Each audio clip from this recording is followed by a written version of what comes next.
یو ځوان هلک رسول الله علیه السلام ته د شکایت لپاره راغی. ورته یې وویل: ای د الله رسوله، پلار مې زما له اجازې او مشورې پرته لګیا دی زما مالونه مصرفوي، زه ترې راضي نه یم.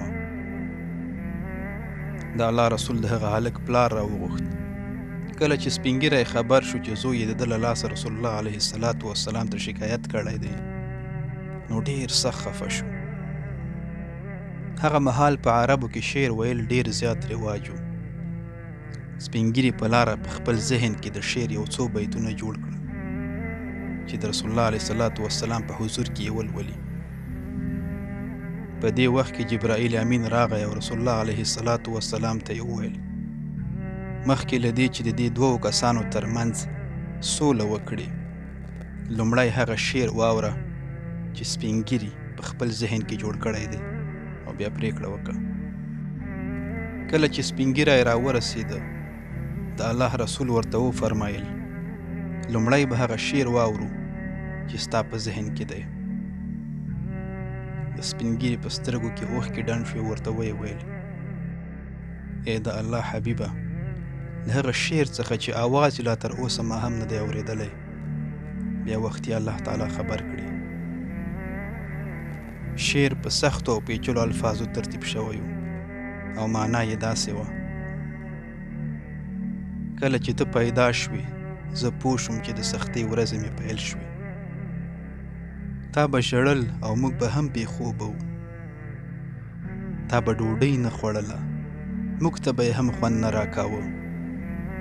کله به چې ناروغه شوې، هرې دروازې او هر ډاکټر ته به مو ځغلولې چې درملنه دې وشي او مړ نه شي. په ګرمۍ کې مې هڅه کوله چې په ساړه سیوري کې دې وساتم او ګرمي دې ونه شي.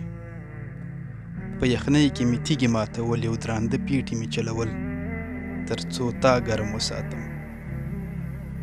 لنډه دا چې ستا د لیدو لپاره مې دومره کړاوونه وزغمل چې د کمزورۍ او بېوسۍ له لاسه په ملا کړوپ شوم. خو ته دنګ او ځوان شوې. زما په ژوند خزان راغی او په تا پسرلی شو.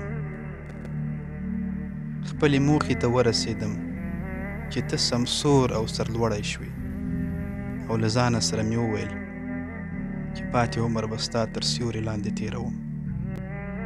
خو ته له ځوانېدو سره سم بدل شوې. داسې ښکارېده لکه ستا سترګې چې ما بیخي نه ویني. داسې خبرې راته کوې چې زما زړه څیري. ما چې ټول عمر ستا خدمت وکړ، اوس داسې بریښي چې زه تا ته تر یو غلام او نوکر هم کم ارزښت لرم. ان تر دې چې خلکو خپلو نوکرانو ته هم ډوډۍ ورکړې او داسې خبرې ورته نه کوي. ته هم لږ تر لږه ما خپل نوکر وګڼه او یوه ګوله ډوډۍ راکوه.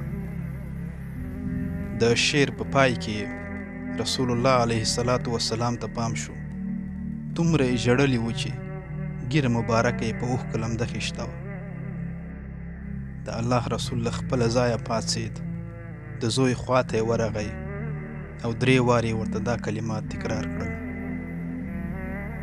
ته او ستا هر څه ستا د پلار دي.